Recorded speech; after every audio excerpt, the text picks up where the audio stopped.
All right, all right. According to the calculations of the certified state elections, it looks like Joe Biden is officially the president-elect. Not yet the president. January 6th, the electors will meet down in Washington. I'm sure there's going to be a lot of fireworks down there. But one thing we know for sure is Joe Biden and his team have already been saying there are going to be more lockdowns. They want to do 100 days of lockdowns and masks. Here in New York City, they've banned outdoor dining again for the most part. And we're being told right after the holidays that we're going to go back to an April-style pause. And all this is getting confusing to me because we supposedly got all these new vaccines. So to get a little more information on what the heck is going on, Dr. Dean Fanelli joins us right now. He's a Ph.D. He's a partner in the intellectual property department of Seyfarth Shaw. And Dr. Dean, I don't know. It seemed weird to me that they're working on this warp speed for a while. Right after the election, all of a sudden, Pfizer, who Donald Trump's laid a pretty significant beating on, all of a sudden they come out with the vaccine right after. And then Moderna comes out right after that, and they have a 95%, 94%. What does this all mean? Are these things safe? Yeah, it's good to join you, John. The safety profiles for each of these, the Pfizer and Moderna vaccines, look very favorable. In these trials, they're very controlled. So when you're rolling a vaccine out, you're obviously talking about vaccinating hundreds of millions of people. So certainly, things can arise that weren't identified in the trial. But as far as what was looked at, typically, when you think of a vaccine, you're thinking of side effects that occur pretty quickly. But as far as the safety profiles, generally, they look very favorable. Small percentage, under 20% of people experience fatigue and some of those side effects you probably heard about. As far as the effectiveness, both are, off the charts with effectiveness. Very surprising that they were so effective, but in a good way. Yeah, I don't know. At first, they were saying maybe 50%, and people get nervous. Governor Cuomo was saying that he's not going to let it come into New York, and I was skeptical when I hear 50 because that doesn't sound like a decent efficacy rate. And there's all this stuff all over the internet. It doesn't have any fraudulent claim information on it, but there's all this stuff out there that Anthony Fauci is actually named on the Moderna patents. And apparently he sat on the board of directors of Moderna at some point or was an advisor to Moderna. Yeah, there's so much information out there. I mean, I'm a patent attorney. He's not a named attorney unless he would have to have an inventive contribution. So there's so much information out there that is false. I mean, I saw information that the vaccine causes infertility in women. It causes Bell's palsy. Look, unless you go to the FDA.gov website and get your information from there, I wouldn't trust any information, even if it came from a governor or a trusted news source. I mean, go to the FDA because there is just way too much misinformation and, frankly, false information out there. Got it. So I want to ask you this. I don't know if this falls into your field, but I found this little weird statistic in the CDC numbers back in April and May, where there was a comparison on the CDC website between the U.S. actuary projected deaths per day and the actual deaths per day.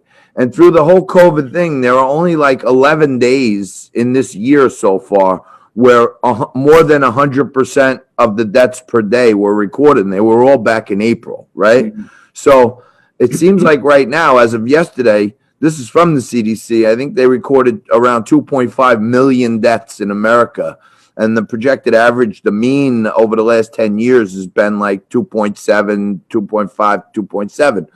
So how do we square that up with all these 250,000 COVID deaths, but still the same amount of people in America seem to have died? Yeah, that's a good point. I mean, there's just, I think the tracking and the diagnostic testing that was going on at the beginning and even now is just not where it needs to be. Through Operation Warp Speed, I think the Trump administration has been really great getting these vaccines, but I don't have the answer to that question, unfortunately. I know you're a big attorney and work for a big law firm, not attorney, but I thought maybe some of this science would be in your foray there. But going back to the vaccines, I think it's a really good thing that, Pence and Biden and Kamala are going to take it publicly, because I think that lets people breathe a little sigh of relief that, all right, well, if they're going to take it, then maybe it's okay for me. Yeah, certainly. I mean, I think we need a marketing campaign and an educational campaign out of this. I mean, I think we're overdue for that. Look, a lot of people are skeptical. When you think about vaccine development, you're talking the term of typically over a decade. Here we did it in 11 months. So I think everyone that's skeptical has a right to be skeptical. And I understand that. I think there should be an educational campaign. But I can tell you, I've looked at the data, a lot of this data that's available to the public, and both of these vaccines, the Pfizer and Moderna, look obviously extremely effective with these high numbers, but also when it comes to safety, even though the scale was or time frame was truncated, people were working around the clock on this, looking at the safety data, and at least in my opinion, it appears very, very safe. And I would take it if it was once I'm allowed. Well, will you take it, Doctor? I will take it. Yes, absolutely. Yeah. So, do you think this is something you go get if you start feeling symptoms, or is this more like something that you go get proactively, like a flu shot? Yeah, get it proactively if you're allowed to get it. Certainly, if your loved ones or if you're in a nursing home, get it. There are, 40% of the deaths that we're recording, even though, we talked about, we don't know what that exact number may be, but they're saying about 40% of these deaths attributed to the coronavirus have come in nursing homes. So be proactive, get the vaccine ahead of time. And if you're concerned, go to the FDA and CDC websites.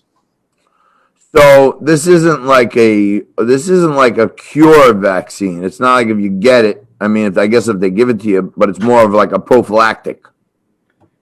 Well, that's the idea, yeah, with the vaccine, is you want the vaccine to prevent you from getting the virus. Now, you bring up a good point, because we're looking at the infection rate. So when you get the vaccine, if you think about it in terms of measles or smallpox, you get those vaccines, you're prevented from getting infection. Here, it looks like, and this is just my opinion, it looks like younger people, under 40, under 50, they're going to have that, receive the vaccine and have that prevention from infection. But older people, it looks like, they're still getting infected, but at least they're not getting, the higher rates of hospitalizations and the ventilators that, those terrible symptoms. But the point of that is, if you're infective, that means you are contagious and you can transmit it. So that's why it's important, to identify which of these groups, are we prevented from getting infected, or are we just prevented from getting the symptoms of the vaccine, or the virus? And that's, a question that's being studied right now.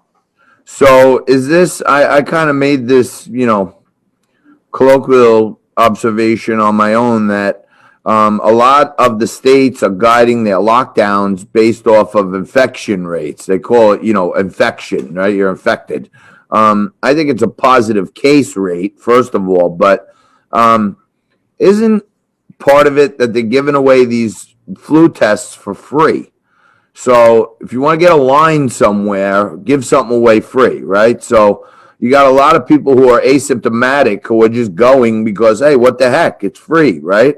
So I feel like the science is, if a whole bunch of asymptomatic people say, nah, I'm not going to go get tested today, and a lot of people that are feeling a little funny go get tested, we could have a 25% ratio based on the collection of people who went that day. Yeah. Yeah, pretty arbitrary, isn't it? Yeah, absolutely. It's a great point. I mean, I think, look, this is my opinion. I think. Yeah. I'm not, I'm a math wonk, so I always try to figure out the math on it and say, well, when you say in New York, they're saying, well, if it goes over 5% for 7 days, it's really reliant on what types of people decide to go get tested that day. If there's an outlying day where asymptomatic people stay home and only ill people go for tests, we could have a 70% infection rate by the odds on that day. Yeah, it's really, I agree with you. I like the sign behind you. I mean, I think a lot of these governors are just really being, look, we want to stop the vaccine, of course, put everybody in a bubble. That's going to do it. But, we got to think about people that own restaurants, own bars, that are not healthcare workers, considered essential personnel, that, they need to pay their bills. We can't, I think it's not courageous for these people to lock everything down. I completely disagree with it. I think that time passed. And I think we really need to dig into the data, like you're saying, to get it right and get people to work, or, get some stimulus to them at least, because, it's really completely unfair. So, Dean, I want to thank you very much for joining us again. I love when you come on. You just give it to us straight on the law and the science, and I always try to lure you into agreeing with me on some conspiracy, but that's why you're a great guest. Thanks a lot, brother. I appreciate it. Stay safe down there. You and the family. Happy holidays. Happy holidays. Thank you for having me.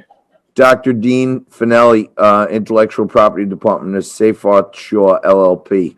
We're going to take a quick break right here. We're going to come back with all the news of the day you ever wanted and more right after this.